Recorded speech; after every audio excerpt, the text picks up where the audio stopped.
என்ன இந்த வாட்டியும் ஒர்க் ஆகலையா? ஆமாம், ஒர்க் ஆகல. நல்லா செக் பண்ணியா? நல்லா செக் பண்ணேன்.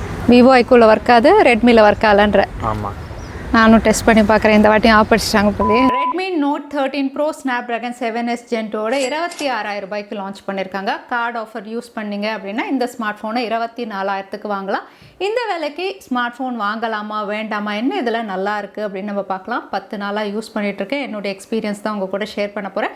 ஏன்னா இதே விலையில் மற்ற ஸ்மார்ட் ஃபோன், அதாவது போக்கோ F5 பார்த்தீங்கன்னா ஐக்கூ C7 Pro எல்லாமே வந்து பர்ஃபார்மன்ஸ் பெஞ்ச்மார்க் ஸ்கோர்ஸ் எல்லாமே அதிகமாக இருக்குது. ஸோ அதெல்லாம் விட இதில் என்ன பெட்டராக இருக்குன்னு ப்ரோஸ் அண்ட் கான்ஸோட பார்க்கலாம். ஸோ சேனலுக்கு ஃபஸ்ட் டைம் வந்திருக்கீங்கன்னா என் பேர் வானா, இது டெக்னிக்கல் சென்னை. இது வரைக்கும் சேனலுக்கு சப்ஸ்கிரைப் பண்ணலைன்னா மறக்காமல் சேனலுக்கு சப்ஸ்கிரைப் பண்ணி சப்போர்ட்டும் பண்ணுங்கள். ரெட்மி நோட் 13 ப்ரோ பற்றி பார்க்கறதுக்கு முன்னாடி குயிக்காக பாக்ஸில் என்னென்ன கொடுத்துருக்காங்க அப்படின்னு பார்த்துடலாம். பாக்ஸ் இப்படி தான் இருக்குது. பின்னாடி ஸ்பெசிஃபிகேஷன் மென்ஷன் பண்ணியிருக்காங்க. ஓப்பன் பண்ண உடனே சிம் எஜெக்டர் டூல், அதுக்கப்புறம் வந்து டிரான்ஸ்பரண்ட்டாக இல்லாமல் இந்த வாட்டி சிலிகான் மெட்டீரியல், சிலிகான் கிரே கலரில் டிபியூ கேஸ் கொடுத்துருக்காங்க. இது எத்தனை பேருக்கு பிடிக்கும் அப்படின்னு தெரியல. டிரான்ஸ்பரண்டே கொடுத்துருக்கலாம். இது கூட டாக்குமெண்டேஷன், ஸ்மார்ட் ஃபோன் 67 வாட்டுக்கு அடாப்டர் கொடுத்துருக்காங்க. அதோட type A to type C cable இருக்குது. ஸோ பாக்ஸில் தேவையானது எல்லாமே இருக்குது. ஸ்மார்ட் ஃபோன்லேயும் நார்மல் ஸ்க்ராட்ச் கார்டு, அதாவது ஸ்க்ரீன் ப்ரொடெக்டரோட தான் இருக்குது. ஸோ ரெட்மி நோட் 13 ப்ரோ 3 கலர்ஸில் வருது. இது கோரல் பர்பிள், இது மட்டும் தான் மேட் ஃபினிஷில் இருக்கும். இன்னொன்று பிளாக் அண்ட் ஒயிட் இருக்குது. அது ரெண்டுமே கிளாசி ஃபினிஷில் வரும். ஸோ இதில் வந்து ஃபிங்கர் பிரிண்ட் ஸ்மட்ஜஸ் எதுவுமே கேட்ச் பண்ணலை. டிசைனும் பார்த்தீங்கன்னா கேமரா மாடல் கிட்ட வந்து சில கலர்ஸோடு கொடுத்துருக்கிறதுனால பார்க்கறதுக்கு வித்தியாசமாக இருக்குது. அகைன் வந்து உங்களுக்கு ஃப்ளாட் டிஸ்பிளே பாக்ஸி ஷேப்பில் இருக்கிறதுனால கையில் ஹோல்ட் பண்ணுறதுக்கும் நல்லாயிருக்கு. சாலிட் பில்ட்டோட இருக்குது. இங்கே பேக் பேனல் உங்களுக்கு ஏஜி மேட் கிளாஸ் ஃபினிஷோட கொடுத்துருக்காங்க. அதே ஃப்ரண்ட் பேனலில் கொரில்லா கிளாஸ் விக்டர்ஸ் ப்ரொடெக்ஷனோட வருது. பார்க்கறதுக்கு சாலிடாக இருந்தாலுமே வெயிட் பார்த்தீங்கன்னா 189 கிராம் தான். ஸோ காம்பேக்டாக கையில் யூஸ் பண்ணுறதுக்கு நல்லா கம்ஃபர்டபுளாகவே இருக்குது. So design in hand feel ரொம்பவே நல்லா கொடுத்துருக்காங்க. போர்ட்ஸ் அண்ட் பட்டன்ஸ் ரைட் சைடில் வால்யூம் அப் அண்ட் டவுன், கூடவே பவர் பட்டன் கொடுத்துருக்காங்க. மேலே 3.5 ஆடியோ ஜாக், டுவல் ஸ்பீக்கர் அப்படிங்கிறதுனால மேலேயும் ஸ்பீக்கர் இருக்குது. கூடவே மைக், அதுக்கப்புறம் ஐஆர் பிளாஸ்டரோட வருது. கீழே SIM slot, mic, type C port, speaker grill கொடுத்துருக்காங்க. அதோட கண்ட்ரோல் பேனலில் ஸ்மார்ட் டிவைசஸும் நீங்கள் கனெக்ட் பண்ணி யூஸ் பண்ணுற ஆப்ஷன்ஸ் இருக்குது. இங்கே சிம் ஸ்லாட் பொறுத்த வரைக்கும் டுவல் 5G சிம் நீங்கள் யூஸ் பண்ணலாம். SD கார்டு ஸ்டோரேஜ் சப்போர்ட் இதில் கிடையாது. அதே கால் குவாலிட்டி அப்படின்னு பார்த்தீங்கன்னா வந்து 5G ஸ்மார்ட் ஃபோன் தாராளமாக 5G பேண்ட்ஸ் கொடுத்துருக்காங்க. 10 5G பேண்டோட வருது. கன்சிஸ்டண்ட்டாக 5G+ காட்டுது. ஸோ 5G நெட்வொர்க் எந்த பிரச்சனையுமே கிடையாது. அதோட சார் வேல்யூ அப்படின்னு பார்த்தீங்கன்னா அதுவுமே ரொம்பவே கம்மியாக இருக்குது. ஹெட் வந்து 0.856 what per kg, body 0.864 what per kg. இந்த பிரைஸ் செக்மெண்ட்ல இவ்வளோ கம்மி சார் வேல்யூ அப்படிங்கிறதே ஒரு தம்ஸ் அப் தான். கால் குவாலிட்டியுமே நல்லா இருக்கு. கால் ரெக்கார்டிங்கும் MIUI டயலர் இருக்கிறதுனால எதிராளுக்கு நோட்டிஃபிகேஷன் போகாமல் வந்து நீங்கள் கால் ரெக்கார்டிங்கும் பண்ணிக்கலாம். பட் எல்லாரும் கேட்டது என்ன, ப்ராக்சிமிட்டி சென்சார் ஒர்க் ஆகுதான்னு செக் பண்ணுங்க அப்படின்னு சொல்லி. ப்ராக்சிமிட்டி சென்சார் இதில் இருக்கு. பட் இதில் வந்து ஒர்க் ஆகுதா அப்படின்னு கேட்டிங்கன்னா வந்து கால் அட்டன் பண்ணும்போது ஒர்க் ஆகுது.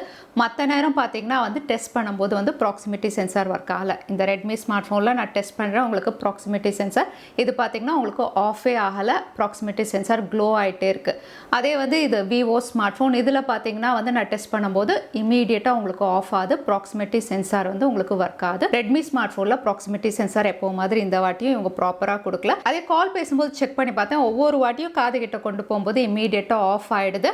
காரணம் அப்படின்னு பார்த்தீங்கன்னா கால் செட்டிங்ஸில் வந்து proximity sensor enable disable option கொடுத்துருக்காங்க. ஸோ நீங்கள் எனேபிள் வச்சுக்கிட்டீங்க அப்படின்னா வந்து கால் பேசும்போது உங்களுக்கு ஒர்க் ஆகும்.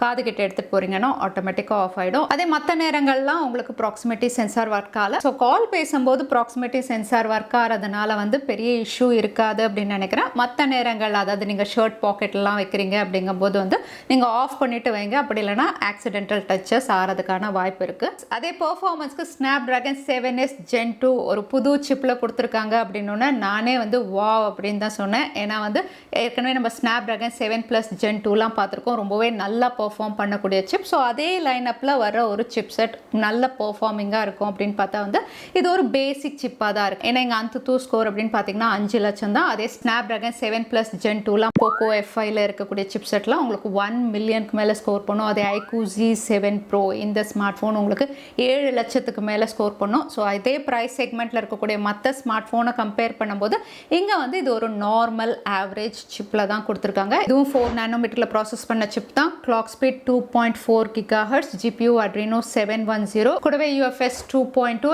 LPDDR4X ரேமோட வருது. அதோட எக்ஸ்டெண்டட் ரேம் ஆப்ஷனும் உங்களுக்கு அவைலபிளாக இருக்குது. இங்கே பெர்ஃபார்மன்ஸ் அப்படின்னு பார்த்தீங்கன்னா இந்த சிப் செட்டில் வந்து உங்களுக்கு normal day to day activities multi tasking பண்ணுறீங்க, கொஞ்சம் கேம் விளையாடுவீங்க அப்படின்னா தாராளமாக இதை ஹேண்டில் பண்ணும். CPU த்ராட்லிங் டெஸ்ட்டும் பண்ணி பார்த்தேன், பெருசாக த்ராட்டில் ஆகலை. ஸ்னாப் ட்ராகன் சிப் செட்டுடைய ப்ளஸ்ஸே அதுதான். தெர்மல் மேனேஜ்மெண்ட் நல்லாவே பண்ணுது, ஹீட்டும் உங்களுக்கு ஆகலை, கன்சிஸ்டண்ட்டாக இருக்குது சிப். ஸோ நார்மல் ஆக்டிவிட்டீஸ் தாராளமாக இது பண்ணும். அதே கேமிங் பொறுத்த வரைக்கும் BGMIயில் ஸ்மூத் எக்ஸ்ட்ரீம் சப்போர்ட் இருக்குது, HDRலையும் எக்ஸ்ட்ரீம் சப்போர்ட் இருக்குது 60 FPS வரைக்கும். பட் ஸ்மூத் எக்ஸ்ட்ரீமில் நீங்கள் விளையாடுறீங்க அப்படிங்கும்போது கேம் உங்களுக்கு நல்லா ஸ்மூத்தாக இருக்குது, பெருசாக ஃப்ரேம் ட்ராப் ஆகலை. ஸோ நீங்கள் நார்மலாக மீடியா கன்சப்ஷன் பண்ணுவேன், அதோட கொஞ்சம் கேமிங் விளையாடுவீங்க அப்படிங்கும்போது இது ஒரு கன்சிஸ்டன்ட் சிப் தான்.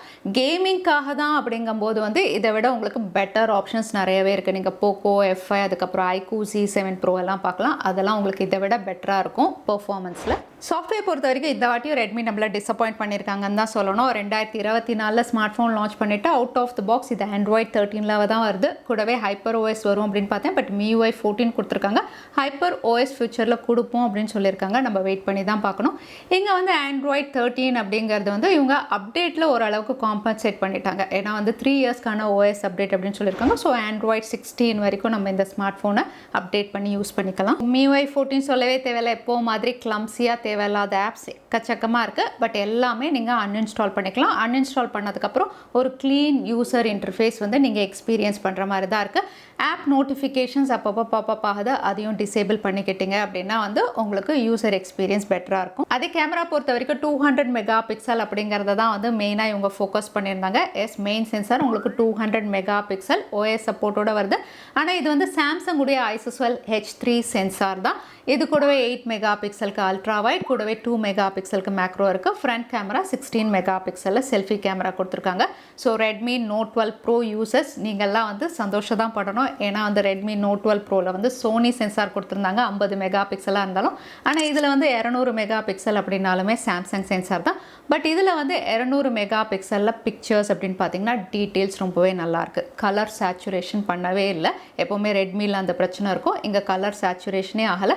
நேரில் எப்படி பார்க்குறோமோ அதே மாதிரி டீட்டெயில்ஸ் ரொம்பவே நல்லாயிருக்கு. ஷார்ப்பாக பிக்சர்ஸ் கிளிக் பண்ணது. அதே போர்ட்ரேட் ஷாட்ஸ் அப்படின்னு பார்த்தீங்கன்னா அதுலேயுமே HD டிடக்ஷன் நல்லாயிருக்கு, பேக்ரவுண்ட் பிளர் எஃபெக்ட்டுமே நல்லாயிருக்கு. ஆனால் இங்கே என்ன பிரச்சனை அப்படின்னு பார்த்தீங்கன்னா HDR தான். ஏன்னா வந்து பேக்ரவுண்டில் உங்களுக்கு சன்லைட் அதிகமாக இருக்குது, இல்லை வேறு லைட் அதிகமாக இருக்குன்னா நம்மளுடைய ஃபேஸை வந்து இதால் ப்ராப்பராக ஃபோக்கஸ் பண்ண முடியல.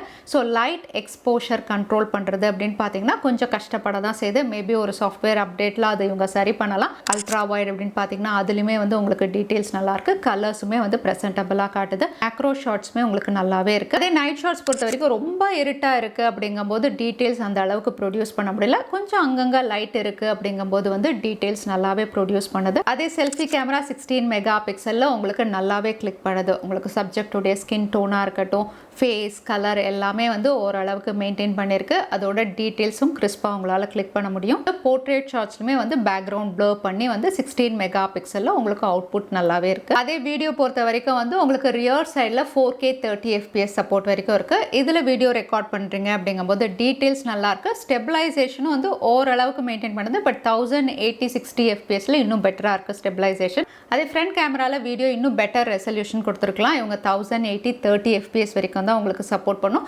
இதுலேயுமே வந்து உங்களுக்கு ஓரளவுக்கு டீட்டெயில்ஸ் இருக்குது, ஸ்டெபிலைசேஷனும் மெயின்டைன் பண்ணுது. பெஸ்ட்டுன்னு சொல்ல முடியாது, பட் ஓகே அப்படின்னு சொல்லலாம் செல்ஃபியில். டிஸ்பிளே பொறுத்த வரைக்கும் 6.67 இன்ச்சஸ் கூடவே 1.5K ஹையர் ரெசல்யூஷனோட ஒரு டிஸ்பிளே பேனல். அது மட்டும் இல்லை AMOLED பேனல் அப்படிங்கிறதுனால இந்த வாட்டி இன் டிஸ்பிளே ஃபிங்கர் பிரிண்ட் சென்சாரோட ரெட்மி கொடுத்துருக்காங்க. ரொம்பவே குவிக்காக சூப்பர் ஃபாஸ்ட்டாக அன்லாக் ஆகுது. ஸோ அதில் எந்த இஷ்யூஸுமே கிடையாது.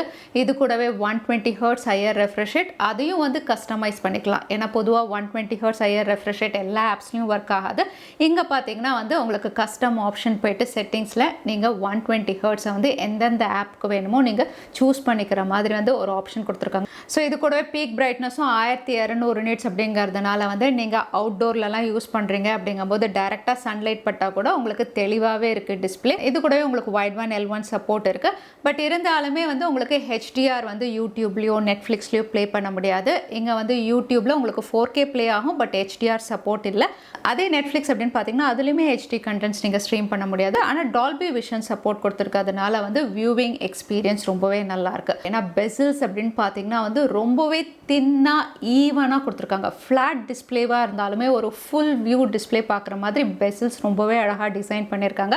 கூடவே கலர் கேலிப்ரேஷன் ரொம்பவே நல்லாயிருக்கு. உங்களுக்கு கான்ட்ராஸ்ட் லெவல் ரொம்பவே அழகாக மெயின்டைன் பண்ணியிருக்காங்க. அதோட டார்க் கலர்ஸ் எல்லாமே வந்து என்ஹான்ஸ் பண்ணி காட்டுற மாதிரி வந்து டிஸ்பிளே ரொம்பவே நல்லா கொடுத்துருக்காங்க இந்த ப்ரைஸ் செக்மெண்ட்டுக்கு. அதே ஆடியோ பொறுத்த வரைக்கும் stereo speakers, 3.5mm audio jack, Dolby Atmos சப்போர்ட்னு இந்த ப்ரைஸ் செக்மெண்ட்டுக்கு ஒரு நல்ல ஆடியோ குவாலிட்டி. எஸ்பெஷலி மியூசிக் அதிகமாக கேட்பீங்க அப்படிங்கும்போது உங்களுக்கு லவுடாக இருக்குது, பேஸ் ட்ரெபிள் எல்லாம் வெல் பேலன்ஸ் மியூசிக் கேட்குற மாதிரி ஆடியோ குவாலிட்டி நல்லாவே கொடுத்துருக்காங்க.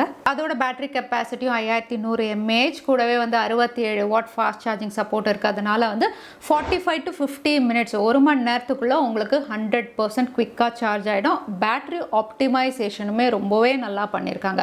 நீங்கள் நார்மல் யூசர் அப்படின்னா தாராளமாக ஒரு நாளைக்கு வந்து உங்களுக்கு பேட்டரி வர்ற மாதிரி வந்து ஆப்டிமைசேஷனுமே நல்லா இருக்குது. 10 நாளாக யூஸ் பண்ணிட்டு இருக்கேன், 1.5 நாளைக்கு ஒரு வாட்டி தான் நான் சார்ஜ் பண்ணுற மாதிரி இருக்குது. ஸோ பேட்டரி ஆப்டிமைசேஷன் ரொம்பவே நல்லா இருக்குது. ஸோ ரெட்மி நோட் 13 ப்ரோ யார் வாங்கலாம், யாருக்கு இந்த ஸ்மார்ட் ஃபோன் சூட் ஆகும் அப்படின்னு பார்த்தீங்கன்னா வந்து 26,000 ரூபாய் விலையில் வந்து ஒரு நல்ல பில் குவாலிட்டி வேணும். ஏன்னா கொரில்லா கிளாஸ் விக்டர்ஸ் கொடுத்துருக்காங்க, ப்ரொடெக்ஷன் நல்லா இருக்குது. அது கூடவே மீடியா கன்செப்ஷன், நான் அதிகமாக மூவி பார்ப்பேன், பாட்டு நல்லா கேட்பேன் அப்படிங்கும்போது வந்து அதுவுமே ரொம்பவே நல்லாயிருக்கு. இந்த 2 விஷயம் அதிகமாக ப்ரிஃபர் பண்ணுறவங்களுக்கு கண்டிப்பாக இந்த ஸ்மார்ட் ஃபோன் வந்து உங்களுக்கு சூட் ஆகும். அதே கேம்காக தான் ஒரு ஸ்மார்ட் ஃபோன் வாங்குறேன் அப்படிங்கும்போது ரெட்மி விட உங்களுக்கு வந்து நிறைய ஆப்ஷன்ஸ் இருக்குது. ஐக்கூ C7 ப்ரோ இருக்குது, பெஸ்ட்டாக இருக்கும் கேமிங்க்கு. அதோட போக்கோ F5 இருக்குது, அதையும் நீங்கள் யோசிக்கலாம்.